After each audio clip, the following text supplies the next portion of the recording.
تو امریکہ کے ساتھ ڈائریکٹ ہو کے ان کو انہوں نے لابنگ کی حقانی اور ان لوگوں کے تھرو لابنگ کی کہ یہ تو عمران خان تو پرو رشین ہے, یہ دیکھو رشیا گیا ہوا ہے, ہمارے کہے بغیر گیا رشیا اور خود سے اٹھ کے منہ اٹھا کے چلا گیا, تو اس کو نکالو, ہم آئیں گے, ہم آپ کو دیں گے, اسلحہ بھی دیں گے, سب کچھ دیں گے.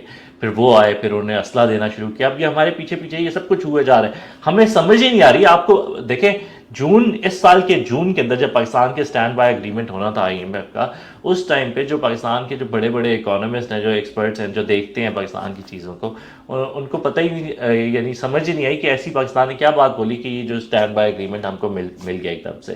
ہمارا تو فائنینسنگ گیپ تھا, ہماری اکانومی تو نیچے جا رہی تھی, ہمیں تو ابھی اور بھی فیول مہنگا پڑ رہا ہے, ہم اس پہ پیسے لوز کیے جا رہے ہیں.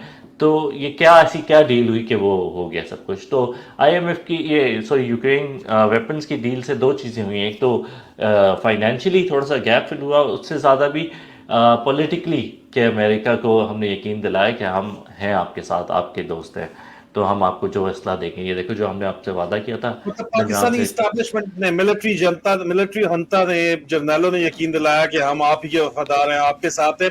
لیکن اس سٹوری کے اندر جو ہے عمران خان کی گرفتاری سے بھی انہوں نے کہا جی عمران خان کو گرفتار کرنے میں بھی اسی وجہ سے جو ہے مدد ملی, اور الیکشن ڈیلے کے بھی جو ہے وہ اسی وجہ سے نہیں ہو رہے. وہ لنک کس طرح ہاں اسٹیبلش کیا انہوں نے؟ وہ دیکھیں نا, آپ امیجن کریں ابھی ہم جون کے اندر بیٹھے ہوئے ہیں, آج سے کوئی اتنی دور کی بھی بات نہیں, 2-3 مہینے پہلے کی بات ہے.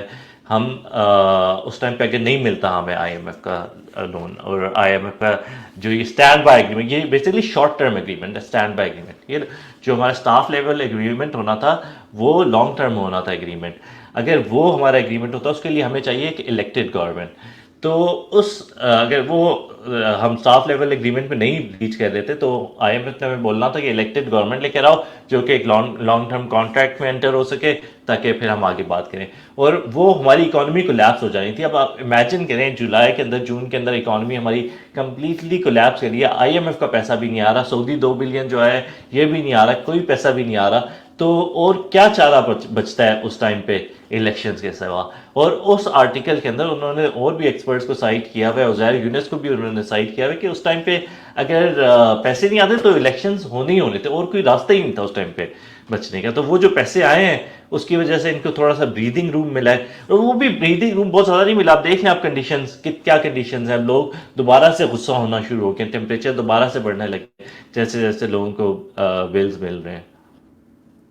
بڑا زبردست سٹرکچر ہے سٹوری کا. سائفر بھی جو ہے اس کو لے کے, اس سٹوری کو لے کے اس وقت طوفان جو آپ کو نظر آتا ہے کہ وائٹ ہاؤس میں جلیل افریدی نے ان سے بہت سے سوالات مسلسل پوچھ رہے ہیں, اسٹیٹ آفس میں پوچھ رہے ہیں, وہ تنگ آئے ہوئے ہیں, لیکن بہرحال ان سے پوچھتے چلے جا رہے ہیں یہاں پہ. لیکن اس کا امپیکٹ آپ کو امریکہ میں رہتے ہوئے آپ کو کیا لگ رہا ہے کہ ان کی سائفر سٹوری کے بعد اس سٹوری کے آنے کا امپیکٹ جو ہے وہ بائیڈن ایڈمنسٹریشن کے اوپر, تو آپ کو پتا ہے آج 18 کل 17 کو جو ہے وہ واشنگٹن میں بڑا جلسہ ہوا ہے, اور اس میں جو سیریس لوگ تھے, باقی کوئی شعبدہ بازیوں کو چھوڑ کے اور ڈرامے بازیوں کو چھوڑ کے جو سیریس گفتگو ہوئی, وہ سیریس گفتگو جو ہے وہ فزیشنز نے, جو پاکستانی فزیشنز ہیں یو ایس کے, انہوں نے آگے کی, اور انہوں نے کہا کہ ہم جو ہے وہ میریلینڈ میں بھی خاص طور کے اوپر جو سوئنگ سٹیٹس ہیں اس میں ہم ڈیموکریٹس کو نہیں جیتنے دیں گے اب کی بار, اور اگر وہ جیتتے ہیں تو وہ ہماری فنڈنگ اور ہماری سپورٹ کی وجہ سے جیتتے ہیں, اور ہم وہ کریٹیکل ووٹ اب کی بار ان کو نہیں دیں گے کیونکہ انہوں نے رجیم چینج آپریشن کیا ہے جو کہ اب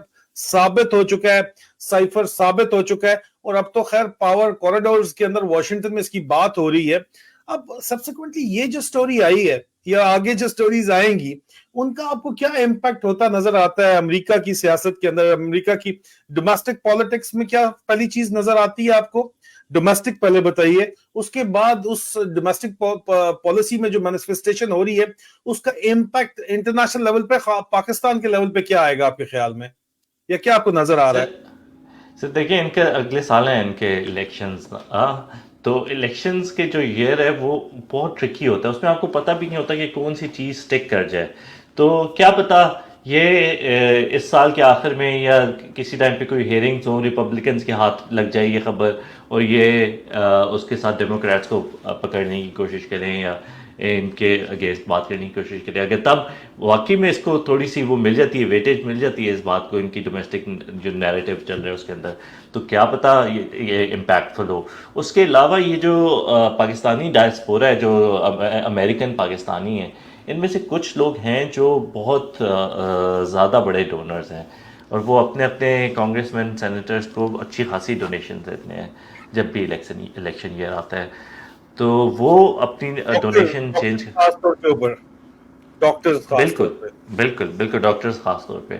تو یہ بڑے بڑے ڈونرز ہیں اور یہ اچھے لوگ ہیں، اپنی کمیونٹیز کے اندر کی اور چیزوں کے اندر بھی ڈونیشن کرتے ہیں. ان کا یعنی سے ہے اور یہ لوگوں کو جانتے ہیں، ان کا نیٹ ورک ہے. تو یہ اگر اس چیز کو یوز کرتے ہیں تو وہ کر سکتے ہیں. لیکن آج سے پہلے پاکستانی کمیونٹی کو اتنا پولیٹیسائزڈ اور پولیٹیکلی ایکٹیو دیکھا نہیں گیا امریکہ کے اندر. تو اب یہ ہو رہی ہے چیز پہلی بار، تو اس کا امپیکٹ ابھی ہمیں پتہ چل جائے گا اس سال. تو اگر واقعی میں ڈیموکریٹس ہلکا لے رہے ہیں تو وہ ان کی غلطی ہے، تو وہ بھی پتہ چل جائے گا. اگر ان کی اسیسمنٹ فیئر ہے تو بھی پتہ چل جائے گا اگلے سال کے آخر میں. مطلب it is yet to be seen, جو ہوگا معاملہ وہ ابھی آپ کہہ رہے ہیں کہ جی آگے آ کے پتہ چلے گا، الیکشنز کے اندر پتہ ہاں چلے گا اور فنڈنگ کے معاملے میں پتہ چلے گا. لیکن ایک بالکل، بات لیکن ہے کہ یہ تو کلیئر ہے، انٹینٹ تو ہے، یہ انٹینٹ تو ہے ان لوگوں کی طرف سے کہ یہ فنڈنگ روکیں گے. نہ صرف یہ، اور بلکہ یہ پولیٹیکلی موبلائز بھی ہوئے ہیں. یہ جو ساری ایکٹیویٹیز آپ دیکھ رہے ہیں یہ پاکستانیوں کی امریکہ کے اندر پولیٹیکل موبلائزیشن ہے.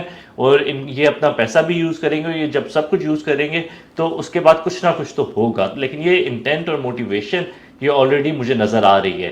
اور اگر یہ سکسیسفل ہوتی ہے تو امریکہ کی جو فارن پالیسی، یعنی امریکن سٹیزنز یہی ہیں اور یہ امریکہ کی فارن پالیسی کو امپیکٹ کرنا ان کا حق بنتا ہے.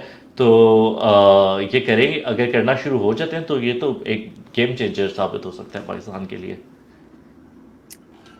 بکاس تھوڑا سا اس سے ہٹ کے، جو اس وقت پاکستان میں جس طرح آج میاں آباد فاروق کے بیٹے عمار کی جس طرح کی وفات ہوئی ہے، اور جو انٹرنیشنل ریئیکشن اس کے اوپر تو ہمیں کوئی اتنا خاص دیکھنے کو ابھی تک نہیں ملا ہے، لیکن ایک شروع ہو گیا ہے، ایک ویو شروع ہو گئی ہے ان کو الٹا نظر آنے کی. جو ہیومن رائٹس وائلیشنز ہو رہی ہیں پاکستان میں وہ ابھر کے سامنے آنا بھی شروع ہوئی ہیں. آپ کو ان کی وجہ سے کوئی مسئلہ وہاں پہ امریکہ میں نظر آتا ہے؟ آپ کی نظر میں لانگ ٹرم آپ کو نظر آ رہا ہے، یا شارٹ ٹرم اس کی وجہ سے کوئی فرق پڑے گا امریکہ کے اندر، امریکہ کی پالیٹکس میں، یا پاکستان کی طرف پالیسی میں کوئی فرق پڑتا نظر آتا ہے آپ کو؟ پاکستان ملٹری کی طرف، ملٹری اسٹیبلشمنٹ کی طرف، یا اسٹیبلشمنٹ کی طرف جو پالیسی ہے اس میں آپ کو کوئی فرق نظر آتا ہے کیا؟ سر یہ ڈبل ایج سورڈ ہے ہماری اسٹیبلشمنٹ کے لیے. ابھی دیکھیں ہماری اسٹیبلشمنٹ کو آج لگ رہا ہے کہ وہ یوکرین میں اسلحہ دیے جا رہے ہیں تو اپنے عوام کو جتنا بھی مارتے پیٹتے جاؤ، وہ تو کرتے جائیں گے. جس دن اب یہ لیکن بیسیکلی قید ہو گئے ہیں، یہ اپنے ہی ہاتھوں، اب یہ جو اپنی سازش ہے اس کے اندر قید اس طرح سے ہوئے ہوئے ہیں کہ جس دن اسلحہ ان کا رک جائے گا یوکرین اور رشیا کا ایونچولی کچھ نہ کچھ سیٹلمنٹ تو ہونی ہے. ان کا تو اسلحہ رک جائے گا، ان کی اسلحے کی ریکوائرمنٹ ختم ہو جائے گی، یا پھر مر جائیں گے آپس میں، یا کبھی نہ کبھی ایونچوئل سیٹلمنٹ کریں گے. جنگ کا اور کیا آؤٹ کم ہوتا ہے؟ یعنی کوئی جیتے یا ہارے تب بھی ایونچولی کوئی نہ کوئی سیٹلمنٹ ہوتی ہے، ختم ہو جاتی ہے جنگ. ہمیشہ نہیں چلے گی. جب ہمیشہ نہیں چلے گی تو ان کا اسلحہ بھی رک جائے گا. جب ان کا اسلحہ رک جائے گا تو پاکستان یہ ظلم تو تب بھی کر رہے ہوں گے اپنے عوام کے اوپر، انہوں نے اتنے سارے ظلم کر لیے ہوں گے. تب انہی مظالم کو لے کے جب امریکہ بولے گا کہ اب تمہارے پر سینکشنز ہم لگا رہے ہیں، ہم نے اب تم سے کوئی اور کام کرانا ہے، ایک اور گندا کام ہم تم سے کرانا چاہتے ہیں، اب تم ہمیں اپنا سمجھو ایٹمی اثاثے دو، اپنے ہمیں میزائل پروگرام کے بارے میں بتاؤ، ان کی رینج کم کرو، یا کوئی اور اسپیسیفک بات جو ہم سے منوانا چاہتے ہیں وہ ہم سے منوا لیں گے. وہ نہیں منوائیں گے، وہ کہیں گے کہ یہ دیکھو تم لوگوں نے تو ہیومن رائٹس وائلیشن کی بھی ہیں، تم پہ تو یہ ایمرجنسی سینکشن لگتی ہے، یہ تم نے تو ارشد شریف کو قتل کیا ہوا ہے، تم نے تو جرنلسٹ کو غائب کیا ہوا ہے اتنے عرصے سے، تم نے تو یہاں پہ بچے مارے ہوئے ہیں، تمہارے اوپر یعنی جرنلس کے اوپر سینکشن لگتی ہیں. پھر کیا ہوگا؟ پھر ایونچولی یعنی ان کو ایک اور اسٹیپ پیچھے لینا پڑے گا. یعنی آپ بلیک میلنگ تو پھر کبھی بھی اینڈ نہیں ہوتی نا. تو یہ تو ان کو ابھی سوچ لینا چاہیے کہ یہ کس راستے پہ چل رہے ہیں. اس میں اس ساری وجہ سے فائنل کوسچن کہ رشیا لانگ ٹرم آپ کے ساتھ کس طرح برتاؤ کرے گا، اور چائنا آپ کے ساتھ کس طرح برتاؤ آپ کو کرتا ہوا نظر آئے گا پاکستان کے ساتھ، خاص طور کے اوپر after you clearly doing what you are doing? Russia کو تو ویسے برتاؤ کے بارے میں سوچنے سے پہلے سوچنا چاہیے ہماری ان کے ساتھ ہسٹری ہے. ہمارے خلاف کبھی بھی سازش ہوئی ہے انہوں نے اس کا ساتھ دیا ہے. تو جب وہ افغان وار تھی وہ بھی ہمارے خلاف تھے، وہ ہماری سائڈ پہ نہیں تھے. وہ جب 71 کی وار تھی تب بھی اس سازش میں وہ انڈیا کی سائڈ پہ تھے، ہماری سائڈ پہ نہیں تھے. تو اگر ہم کبھی کبھی ان سے بدلہ لیتے ہیں، ہم نے بھی افغان وار میں ان سے بدلہ لینے کی کوشش کی، ابھی بھی تو ہماری مجبوری ہے. رشیا کو سمجھنا چاہیے، تو ان کو بہت ناراض نہیں ہونا چاہیے. دوسری سائڈ پہ آپ نے کیا بولا تھا چائنا کے بارے میں. اب چائنا اس سے ڈائریکٹلی ریلیٹڈ ہے نہیں تو چائنا اس کو ٹالریٹ کر لے گا, لیکن چائنا کو یہ تشویش ہوگی کہ یہ ہم کس راہ پہ نکل پڑے ہیں, کن لوگوں سے ہم نے دوبارہ سے اٹھنا بیٹھنا شروع کر دیے, کن لوگوں سے دوستیاں ہم نے لگا لی ہیں. تو وہ چائنا اس بارے میں ہم سے محتاط ہو جائے گا ضرور کہ دیکھو ہم نے تم کو بتایا تھا کہ یہ پڑھائی لکھائی کرو, یہ سی پیک بن رہا ہے, اس پہ توجہ دو, ہم دونوں مل کے جو ہمسائے ہیں یہ سارے ہم ایک بلاک بنا لیں, ہم مل کے ترقی کریں گے. اور یہ جو یہ محلے کے اوباش لڑکے ہیں انہوں نے 4 کا گروہ بنایا ہوا ہے کوارڈ نامی, ان سے بچ کے رہنا, دور رہنا. یہ چائنا کی ہم کو تلقین ہے بیسیکلی. تو اگر ہم اس سے نکلیں گے تو چائنا سوچے گا کہ یار یہ کیا ڈپینڈیبل ہے ہمارا پارٹنر, کیا ہم کو بہت زیادہ پیسہ اور ادھر خرچ کرنا چاہیے, کیا پتا ہم نے 1 بلین اور یا 10 بلین اور لگایا اور کل کو یہ اٹھ کے اس کا کوئی جنرل اٹھ کے اس کا دماغ پھر جاتا ہے, وہ بولتا ہے کہ آج ہم امریکہ کے کیمپ میں ہیں اور اب ہم کو کوارڈ کا حصہ بننا ہے اور اس کو ہم کوارڈ کی جگہ ہم کچھ اور بناتے ہیں, تو پینٹاگرام بناتے ہیں, تو وہ چائنا تو سوچے گا نا. وہ تو آلریڈی ہو رہا ہے. آپ دیکھو کہ گوادر کے اندر جو ہے جس طرح آپ نے ساری انویسٹمنٹ چائنا سے کرا کے ابھی آپ امریکن امبیسڈر کو وہاں پہ لے جا کے جو ہے وہ کہہ رہے ہیں کہ آپ آ جائیں پارٹنرشپ کے اندر, جس طرح بھی آ جائیں. جی بھی آپ نے جو ہے وہ کس طرح کانٹروورشل کر دیا, آپ بالکل جو ہے وہ ڈی اسٹیبلائز کر دیا آپ نے. سی پیک آلموسٹ آلریڈی بلاک ہو چکا ہے. اگر سی پیک کو دیکھا جائے تو کے ایچ کو دیکھا جائے تو کافی عرصے سے بند درمیان میں رہی ہے. اس ساری سچویشن کے اندر اوقات جو سچویشن بن رہی ہے وہ تو سامنے ہی ہے. پاکستان کا غم کسی کو نہیں ہے, آخر میں ڈالروں کی گیم ہے ساری. لیکن آپ نے پہلے بھی حسین حقانی صاحب کو جو ہے وہ ان اے وے ایکسپوز ہی کیا ہے جو باجوہ حقانی فائلز کے اندر, اور وہ جو مرضی کہتے رہے لیکن انہوں نے حسین حقانی کے صاحب کے بارے میں دیکھیں, ایک آپ سوری میں آپ کی بات کاٹ رہا ہوں, مجھے بھول جائے گا یہ پوائنٹ. حسین حقانی صاحب کو ملے $30,000 اور ہمارے جرنیلوں کو ملے $900 ملین. تو لیکن آپ دیکھو یہ سکور چل رہا ہے. آپ نے پہلے بھی باتیں بہت زیادہ جو بھی کی, لیکن ظاہری بات ہے آپ کی بات میں وزن ہے, اسی وجہ سے وہ وہاں پہ یو ایس میں موجود ہیں, آپ بھی موجود ہیں, اور اپنی باتوں سے آگے بڑھے نہیں. حسین حقانی صاحب دوبارہ جاتے ہیں اور جا کے میں اصل میں آپ سے فائنل سوال بار بار فائنل کہہ کے دوبارہ اس کو شروع کر دیتا ہوں, because I saw something very interesting and I would like to share it with the audience, ساری دنیا تاکہ اس کو دیکھے. آپ نے حسین حقانی صاحب نے ٹویٹ کی جناب جولائی 28 کی, ان کی جو ہے وہ ٹویٹ ہے, after a decade of anti-American rhetoric, including condemnation of US expressions of concerns over human rights violation in Pakistan, they do not realize that US congressmen cannot and do not interfere with IMF discussions, just trying to impress their boss in Zaman Park. یہ انہوں نے فرمایا تھا جولائی 28 کو, اور یہ ہما safe کو جو ہے بیسیکلی یہ جواب دے رہے تھے ڈاکٹر ہما سیف کو, جو کہہ رہی تھی کہ جی پور Insafians trying hard to push Pakistan to default blah blah بلا. وہی بات, یہ کہانیاں جو مرضی کر لیں, اصل میں تو دراصل جو ہے یہ اندر کھاتے ان کی آپس میں جو ڈسکشن چل رہی تھی, اور انہوں نے جو ویپن یوکرین کو بیچا ہے اس کی وجہ سے یہ بچے ہیں. ابھی آپ ریفرنس انٹرسیپٹ سٹوری کر کے کوٹ آپ نے حسین حقانی صاحب کو کیا 16 گھنٹے پہلے, آپ نے کہا جی in in interview with Intercept in Capitol Hill, آپ نے کہا کہ senator U S senator Van Hollen said that the knowledge of the US role in facilitating the IMF loan came directly from the Biden administration. My understanding based on conversations with folks in the administration has been that we supported the IMF loan package given desperate economic situation in Pakistan. وقاص یہ آپ کو کیا بتاتا ہے, 2 number ہی بتاتا ہے امریکیوں کی, کہ ان سے پوچھا گیا اسٹیٹ ڈپارٹمنٹ نے, انہوں نے کہا جی ہمیں کچھ پتہ ہی نہیں ہے, ہمارا کوئی تعلق واسطہ ہی نہیں ہے سرے سے, ٹھیک ہے. اور اسی پوائنٹ کو ڈیفینڈ کر رہے ہیں جناب حسین حقانی صاحب بھی آ کے. اب بات کھل کے سامنے آ گئی ہے کہ ہمیشہ سے ڈیفینیٹلی ان کا واسطہ تھا, اور انہوں نے سیکرٹ آئی ایم ایف کے ذریعے جو فیسیلیٹیٹ کیا ہے, وہ ظاہری بات ہے یہ انہوں نے ویپن بیچا ہے, اسلحہ جو بیچا ہے, ایمنیشن جو بیچا ہے, اسمال آرمز کا جو ایمنیشن بیچا ہے یا ہیوی ایمنیشن بھی جو بیچا ہے اور پاکستان آرڈننس فیکٹری نے, اس کے ریٹرن میں یہ آئی ایم ایف کا پیکج ملا ہے. تو یہ what does that tell you, یہ جو hypocritical attitude ہے, یا بہت سے لوگوں کو پتہ ہی نہیں تھا, حسین حقانی صاحب کو پتہ ہی نہیں تھا کہ اندر کھاتے کیا چل رہا ہے, وہی والی بات کہ ان کو نہیں دیکھیں یہ نہیں ان کو کچھ کیسے نہیں پتا تھا. دیکھیں یہ ہمیں سمجھتے ہیں بیوقوف, انہوں نے عوام کو سمجھا ہوا کہ یہ تو ہیں بیوقوف, ان کو تو پتہ ہی نہیں ہے کس طرح سے چیزیں چلتی ہیں, تو ہم کچھ بھی بول دیں گے. بہت عرصے تک یہ ان کے منجن اس طرح سے بک جاتے تھے. اب یہ حسین حقانی صاحب بول رہے ہیں بیسکلی کہ آئی ایم ایف کا کوئی پاگلوں پاکستانیوں آئی ایم ایف کا امریکی حکومت سے کوئی تعلق نہیں ہوتی. امریکی حکومت نہیں بول سکتی آئی ایم ایف کو تم لوگ تو بے وقوف ہو, تم لوگوں کو پتہ ہی نہیں ہے آئی ایم ایف خود ہی ریزائڈ کری ہوتی ہے. امریکن سینیٹر بول رہا ہے, جو آپ نے میری ٹویٹ کوٹ کی ہے نا, امریکن سینیٹر وین ہولن بول رہے ہیں کہ مجھے میری گورنمنٹ نے بتایا کہ ہم نے مدد کی ہے آئی ایم ایف کا قرضہ دینے کے لیے. اب یہ ایسے شانے بن رہے ہوتے ہیں اپنی طرف سے کہ ہم مجھے پتہ ہے میں آپ کو بتاؤں گا. حسین حقانی کیا ہے, پاکستانی ایمبیسڈر تھا, وہ سینیٹر ہے امریکہ کا, وہ ان کے سسٹم کے اندر ہے.